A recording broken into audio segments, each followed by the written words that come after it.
Good morning. അപ്പോൾ ഇന്നത്തെ apple news എന്ന് പറയുന്നത് 2026 ഏറ്റവും ആദ്യത്തെ ന്യൂസാണ്. രാവിലെ 5 മണിക്ക് എനിക്ക് വീഡിയോ ഷൂട്ട് ചെയ്യണമെന്ന് അറിയില്ല, നല്ല തണുപ്പുണ്ട്.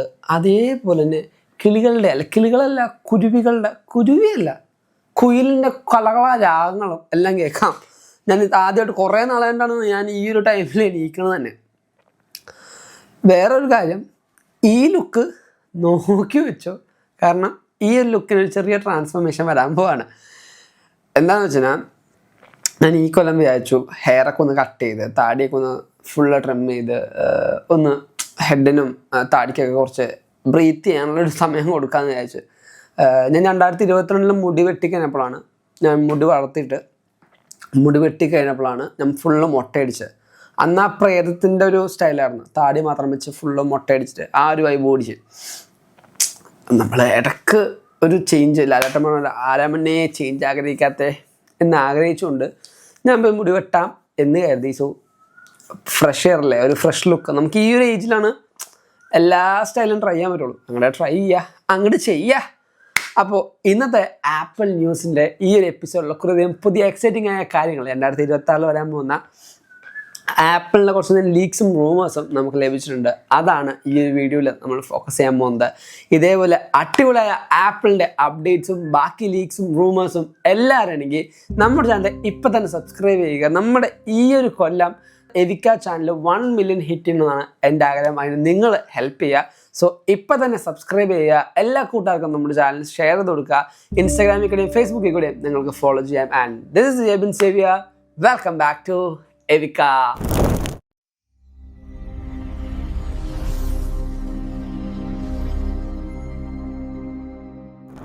ഒന്നാമത്തെ കാര്യം, 2026 വരാൻ പോകുന്ന ആപ്പിളിലെ കുറച്ച് സെലക്റ്റഡ് ആയിട്ടുള്ള ഡിവൈസുകളുടെ ലിസ്റ്റ് വന്നിട്ടുണ്ട്. അത് നമുക്ക് നോക്കാം. കുറേയധികം ഡിവൈസുകൾ ആപ്പിൾ റിലീസ് ചെയ്യുന്നുണ്ട്. അതിലെ കുറച്ച് സോർട്ട് ഔട്ട് ചെയ്ത ഡിവൈസുകളാണ് ഞാൻ പറയാൻ പോകുന്നത്. അതായത് ആദ്യം ഇറങ്ങാൻ പോകുന്ന ഡിവൈസ് തൊട്ട് കൊല്ലവസാനം വരെയും വരാൻ പോകുന്ന ഡിവൈസുകളുടെ ലിസ്റ്റ് ഞാൻ ഉണ്ടാക്കിയിട്ടുണ്ട്. ഞാൻ പറയാം. ഏറ്റവും ആദ്യം പറയാൻ പോകുന്നത് iPhone 17e ആണ്. 17e കഴിഞ്ഞ കൊല്ലം റിലീസ് ചെയ്ത പോലെ 16e പോലെ ഒരു ബഡ്ജറ്റ് ഫ്രണ്ട്ലി അല്ലെങ്കിൽ ഒരു ഫ്ലാഗ്ഷിപ്പ് ഫോണായിട്ടായിരിക്കില്ല വരാൻ പോകുന്നത്. ഒരു എൻട്രി ലെവൽ ഐഫോൺ ആയിട്ടായിരിക്കും വരാൻ പോകുന്നത്. പക്ഷേ ഇതിൽ കഴിഞ്ഞ കൊല്ലം കൊണ്ടുവന്ന സെയിം ഡിസൈൻ ആയിരിക്കും വരാൻ പോകുന്നതാണ് കിട്ടിയ റിപ്പോർട്ട്. അതിൽ ചെറിയൊരു മാറ്റം എന്ന് പറയുന്നത് കുറച്ചുകൂടെ ബെറ്റർ ആയിട്ടുള്ള ബാറ്ററി ലഭിക്കും. ക്യാമറ സ്റ്റൈലും കുറച്ചും കൂടെ ബെറ്റർ ആയിരിക്കും എന്നാണ് പറഞ്ഞു കേട്ട റിപ്പോർട്ട്. ഇതിൽ നോച്ച് ഉണ്ടാവുമോ അതേപോലെ ഡൈനാമിക് ആണെന്ന് ഇപ്പോഴും യാതൊരു കൺഫർമേഷനും വന്നിട്ടില്ല. അടുത്തത് ഐഫോൺ ആയതുകൊണ്ട് അതിൻ്റെ ബാക്കിയുള്ള തുടരുന്ന ഐഫോണിൻ്റെ കാര്യങ്ങളും പറയാം. സെപ്റ്റംബറിൽ നമുക്ക് യൂഷ്വലി കാണുന്ന ഒരു പാറ്റേൺ ആയിരിക്കില്ല എന്നാണ് കിട്ടിയ റിപ്പോർട്ട്. യൂഷ്വലി നമ്മൾ കാണുന്ന 17 Pro പിന്നെ ഒരു iPhone Air എന്ന് പറഞ്ഞു. പക്ഷേ ഈ ഒരു കൊല്ലം തൊട്ട് ആപ്പിൾ ഒരു ചേഞ്ച് കൊണ്ടുവരാൻ പോവാണ്. നമുക്ക് സെപ്റ്റംബറിൽ ഫ്ലാഗ്ഷിപ്പ് ഡിവൈസ് അല്ലെങ്കിൽ ഒരു പ്രീമിയം ഹൈ എൻഡ് ഡിവൈസിലേക്കും ആപ്പിൾ റിലീസ് ചെയ്യാൻ പോകുന്നത്. Say for example 18 Pro Max, അതോടൊപ്പം തന്നെ മേ ബി iPhone Air 2, പിന്നെ ആപ്പിളിൻ്റെ ഇപ്പോൾ ഏറ്റവും കൂടുതൽ റൂമേഴ്സിൽ വരുന്ന iPhone Fold അല്ലെങ്കിൽ iPhone Ultra എന്ന് പറയുന്ന 4 ലക്ഷറി പ്രോ മോഡൽ ഡിവൈസിലായിരിക്കും റിലീസ് ചെയ്യാൻ പോകുന്നത്. അപ്പോൾ എന്നായിരിക്കും iPhone 18 റിലീസ് ആകാൻ പോകുന്നത്? ഇപ്പോൾ 17e ഒക്കെ റിലീസ് ആവുന്ന പോലെ ഒരു അടുത്ത കൊല്ലം അല്ലെങ്കിൽ അടുത്ത കൊല്ലം മാർച്ച് ഒക്കെ ആകുമ്പോൾ ഫസ്റ്റ് ക്വാർട്ടറിൽ iPhone 18 റിലീസ് ചെയ്യും. എന്തുകൊണ്ടാണെന്ന് വെച്ചാൽ ഇതൊരു ബിസിനസ് ആയതുകൊണ്ട് അവരുടെ ഗ്രാഫ് അവർക്ക് കൺട്രോൾ ചെയ്യുമ്പോൾ അല്ലെങ്കിൽ കുറച്ചധികം മാസങ്ങൾ ഇപ്പോൾ ഒരു ഐഫോൺ റിലീസ് ചെയ്തു. സിമ്പിളായിട്ട് പറയുകയാണെങ്കിൽ സെപ്റ്റംബറിൽ ഐഫോൺ റിലീസ് ചെയ്താൽ അതിനൊരു പീക്ക് വരും. ആ ഒരു പീക്ക് മാർച്ചൊക്കെ ആകുമ്പോഴത്തേക്കും, അതായത് ഏകദേശം 6 മാസത്തിന് ശേഷം ആകുമ്പോഴത്തേക്കും ആ പീക്ക് ഒന്ന് കുറഞ്ഞ് ആ ബിസിനസ്സിൻ്റെ ഗ്രോത്ത് കുറഞ്ഞു വരും. ആ കുറഞ്ഞു വരുമ്പോഴത്തേക്കും 18 റിലീസ് ചെയ്യണമെങ്കിൽ പിന്നെയും അവരുടെ കമ്പനി പ്രോഫിറ്റിങ്ങിനെ ഒന്നുകൂടെ ബൂസ്റ്റ് ചെയ്യാൻ പറ്റും. പിന്നെയും ഒരു 6 മന്ത് വരെ അവർക്ക് ആ ഒരു ആ ഒരു ത്രഷോൾഡ് കീപ്പപ്പ് ചെയ്യാൻ പറ്റും. അല്ലെങ്കിൽ ബ്രേക്ക് ഓൺ ആക്കാനൊന്നും അത് ആവശ്യമില്ല. എന്നാലും ആ ഒരു ഫ്ലോ അവർക്ക് കൊണ്ടുപോകാൻ പറ്റും. ആ ഒരു ഏറ്റക്കുറവ്, ആ ഒരു പീക്ക് ബൂം പീരീഡ് എന്ന് തന്നെ പറഞ്ഞാൽ ആ ഒരു ബൂമും ആ ലോസും അവർക്ക് കൺട്രോൾ ചെയ്യാൻ ഈ ഒരു മാർഗം അല്ലെങ്കിൽ ഈ ഒരു സ്ട്രാറ്റജി ബെറ്റർ ആയിരിക്കും.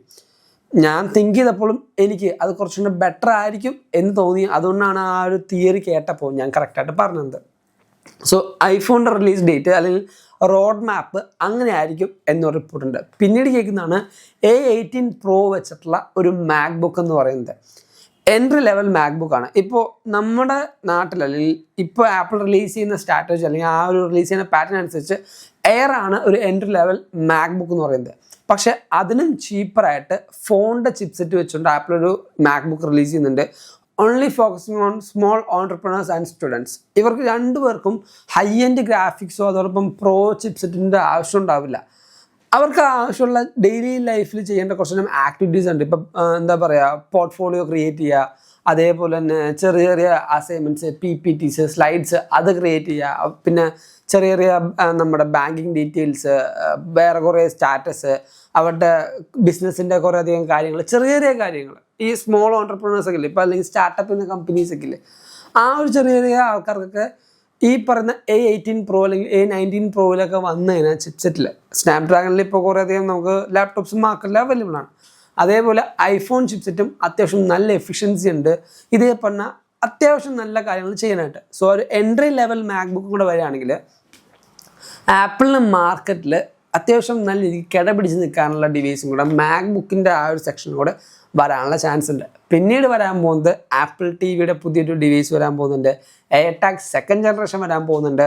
ഹോം പാഡ് എന്ന് പറഞ്ഞ ഡിവൈസ് വരുന്നുണ്ട്. നമ്മുടെ ഹോം പോഡും ഐപാഡിൻ്റെ ഒരു 7.1 ഇഞ്ചിൻ്റെ ഒരു ഡിസ്പ്ലേ കൂടെ വരുന്നത് ഹോം സെക്യൂരിറ്റി ഇമ്പ്രൂവ് ചെയ്യാനായിട്ട് ഒരു ഹോം പാഡ്. ഈ ഹോം പാഡിൻ്റെ കൂടെ തന്നെ ഹോം സെക്യൂരിറ്റി ഡിവൈസുകളും കൂടെ ആപ്പിൾ റിലീസ് ചെയ്യും എന്ന് ഒരു റിപ്പോർട്ടുണ്ട്.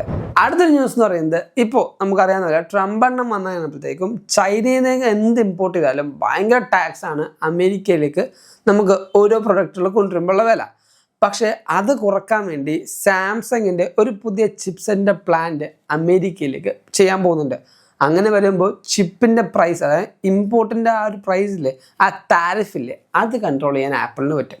അത് കൺട്രോൾ ചെയ്യുന്നതുകൊണ്ട് തന്നെ നമ്മുടെ ചിപ്സെറ്റിൻ്റെ പ്രൊഡക്ഷൻ സാംസങ്ങിന് ഇമ്പ്രൂവ് ചെയ്യാനും പറ്റും. വലിയൊരു കോസ്റ്റ് അവിടെ ആപ്പിളിന് കട്ട് ചെയ്യാനും പറ്റും. ആ ഒരു കോസ്റ്റ് കട്ടിങ് നമുക്കും കൂടെ ബെനിഫിഷ്യൽ ആയാലാണ്, അല്ലെങ്കിൽ ആസ് എ കൺസ്യൂമർ നമുക്കൂടെ ബെനിഫിഷ്യൽ ആയാലേ കാര്യമുള്ളൂ. വേറൊരു കാര്യം, ഞാൻ കഴിഞ്ഞ ദിവസം ഈ ന്യൂസുകളൊക്കെ നമ്മൾ നോക്കി പോകുമ്പോൾ എക്സിൽ ഒരു പുതിയൊരു സ്പെക്സ് കണ്ടു, അല്ലെങ്കിൽ സ്പെക്സ് അല്ല, ഒരു AR/VR ഗ്ലാസ്സസ് കണ്ടു. It's called pickle. ഈ ആപ്പിൾ ന്യൂസിൽ അത് എന്തിനു പറഞ്ഞു എന്ന് വെച്ച് കഴിഞ്ഞാൽ, ടു ബി ഓണസ്റ്റ്, ആപ്പിൾ ഇപ്പോൾ AR/VR ഗ്ലാസ്സസ് ഈ കൊല്ലം കൊണ്ടുവരും എന്നൊക്കെ പറഞ്ഞേക്കുന്നുണ്ട്. പക്ഷേ നോട്ട് ഷുവർ എങ്ങനെയായിരിക്കും കൊണ്ടുവരാൻ പോകുന്നത്. ഇതേപോലത്തെ കുറേ എന്താ പറയുക, പാഷനേറ്റ് ആയ ആൾക്കാരും അതോടൊപ്പം ഐഡിയാസും തോട്ട്സും എല്ലാം ആപ്പിൾ ഇൻട്രൊഡ്യൂസ് ചെയ്തുകൊണ്ടിരുന്നു. അത് ചെയ്യണം, ഇനിയും ചെയ്യണം. അല്ലെങ്കിൽ ആപ്പിളിനൊരു എപ്പോഴും ഒരു കോർ ഫാൻ ബേസ് ഉണ്ട്. ഞാനും അതിലൊരു ഫാനായിരിക്കാം. പക്ഷെ ഞാൻ ആഗ്രഹിക്കുന്നത് ടെക്നോളജിയാണ്. എനിക്ക് ഇഷ്ടമുള്ളത് ടെക്നോളജിയാണ്. മനസ്സിലായോ? നമ്മുടെ ലൈഫിൽ ഇമ്പാക്റ്റ് ചെയ്യാൻ പറ്റിയ നല്ല നല്ല ടെക്നോളജീസ്, അത് എപ്പോഴും ഞാൻ എംബ്രേസ് ചെയ്യാറുണ്ട്. അത് ഞാൻ മാത്രമല്ല, എല്ലാവരും നമ്മളത് ഏറ്റെടുക്കാറുണ്ട്. പക്ഷേ ടെക്നോഡാണോ എന്ന് വെച്ചാൽ അവർ ഇതിനെപ്പറ്റി നല്ല രീതിക്ക് ഫോക്കസ്ഡ് ആയിരിക്കും. അവർ എല്ലാ ദിവസവും പുതിയ പുതിയ കാര്യങ്ങൾ കണ്ടുപിടിക്കും, ഇന്നോവേറ്റ് ചെയ്യും. ഉണ്ടായ കാര്യങ്ങളിൽ ചെറിയ ചെറിയ മിസ്റ്റേക്സ് റെക്ടിഫൈ ചെയ്ത് കുറച്ചും കൂടെ ബെറ്റർ ആക്കും. ആപ്പിൾ എന്തുകൊണ്ട് സ്ലോ ആവുമെന്ന് എനിക്ക് തോന്നിക്കാനാ, അല്ലെങ്കിൽ എൻ്റെ ഒരു തോന്നൽ എന്ന് പറഞ്ഞാൽ, ഇപ്പോൾ ഒരു ഫിയർ സ്റ്റേജിലാണ് ആപ്പിൾ നിൽക്കുന്നത്. കുറേ അധികം വൈസ് പ്രസിഡൻറ്റ് VPs റിട്ടയർ ചെയ്യുന്നു, അതേപോലെ കുറേ അധികം ആൾക്കാർ പോകുന്നു, കുറേ അധികം ആൾക്കാരെ ഹയർ ചെയ്യുന്നു, കുറേ അധികം ആൾക്കാരെ ഫയർ ചെയ്യുന്നു. അങ്ങനെ കുറേയധികം കാര്യങ്ങൾ ഈ ഒരു കമ്പനിയുള്ളിൽ ഇപ്പോൾ നടക്കുന്നുണ്ട്. പക്ഷേ എല്ലാം അങ്ങോട്ട് പുറത്തേക്ക് വരുന്നില്ല. കാർപ്ലേ ഇൻട്രൊഡ്യൂസ് ചെയ്തു, കാർപ്ലേ 2.0 ഇൻട്രൊഡ്യൂസ് ചെയ്തിട്ട് ഇപ്പോഴാണ് കഴിഞ്ഞ 2025 റിലീസ് ചെയ്തത്. 2023 എന്തോ അത് ഇൻട്രൊഡ്യൂസ് ചെയ്താണ്, ഞങ്ങൾ കൊണ്ടുവരുന്നുണ്ട്. എനിക്ക് തോന്നുന്നു ഡബ് 23 എന്തോ ഇൻട്രൊഡ്യൂസ് ചെയ്തു, ഞങ്ങൾ കൊണ്ടുവരികയാണ് എന്ന് പറഞ്ഞിട്ട് ഇത്ര നാളെടുത്തിട്ടാണ് കൊണ്ടുവന്നത്. സംഭവം ശരിയാണ്, വർക്കിംഗ് ഡെവലപ്മെൻറ്റ് എല്ലാത്തിനും ടൈം എടുക്കും. പക്ഷേ നമ്മളൊരു 2007 കഴിഞ്ഞിട്ട് ഐഫോണൊരു ഇറ കണ്ടിട്ടുണ്ട്, സ്റ്റീവ് ജോബ്സിൻ്റെ ഒരു ഇറ. ശരിയാണ്, നമ്മളൊരിക്കലും ആ ഒരു സ്റ്റീവ് ജോബ്സിൻ്റെ ലെഗസി ടിം കുക്കിന് ആഗ്രഹിക്കരുത്.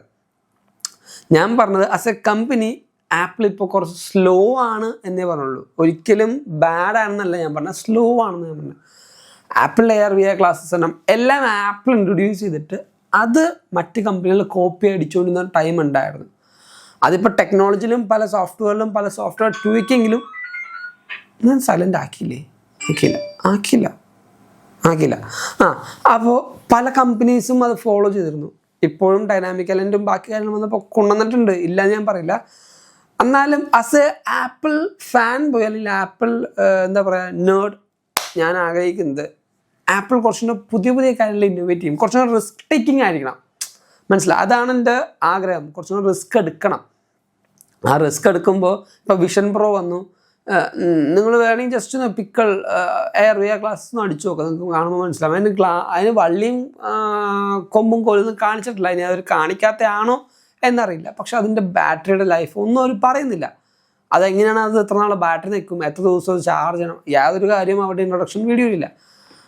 അങ്ങനെയാണ് വയർ കുത്തണം കാര്യങ്ങളൊക്കെ ഉണ്ടെങ്കിൽ ഓക്കെ. പക്ഷെ അത് വയർ കുത്താതെ ആ ചെറിയ സ്പെക്സിൽ എല്ലാ കാര്യങ്ങളും അവർക്ക് ഇൻ്റർഗ്രേറ്റ് ചെയ്യാൻ പറ്റും. ആപ്പിളിൻ്റെ നോട്ട്സും ആപ്പിളിൻ്റെ മെസ്സേജസ് ഒക്കെ ഇതിൽ ഇൻ്റർഗ്രേറ്റഡ് ആണ്.